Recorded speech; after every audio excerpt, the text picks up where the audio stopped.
Hello all, welcome back to our channel, Nenu Me Cinema Ticket. Mayasabha movie review. Movie backdrop. ఈ సినిమాపై ఇంత hype రావడానికి ప్రధాన కారణం ఒక్కటే.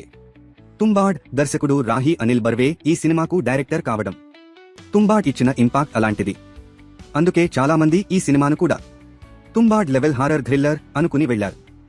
ముందే చెబుతున్నా, అలా ఎక్స్పెక్ట్ చేయొద్దు.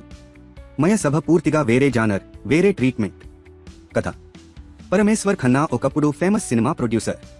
ఇప్పుడు తన కొడుకుతో కలిసి ఒక పాడైపోయిన పాత సినిమా థియేటర్లో జీవిస్తుంటాడు.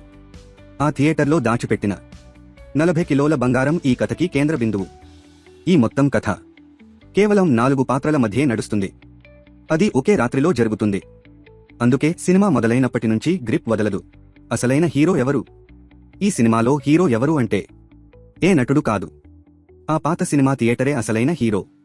మొత్తం కథ ఆ థియేటర్ చుట్టూనే తిరుగుతుంది. ఆ ప్రదేశమే ఒక క్యారెక్టర్లా ఫీలవుతుంది. సినిమాటోగ్రఫీ, ఆర్ట్ డైరెక్షన్ ఇక్కడే మయసభ బలంగా నిలబడుతుంది. Dim lighting, fog smoke, dark foggy visuals. Art director సినిమాటోగ్రాఫర్కు స్పెషల్ అప్లాజ్. నటన విశ్లేషణ: జావేద్ జాఫ్రీ 100తో ఫాల సెల్యూట్. ఈ సినిమా మొత్తం 90% ఆయన భుజాల మీదే నడుస్తుంది. Stage actor level performance. పాడైపోయిన థియేటర్కు రాజులా కనిపిస్తారు.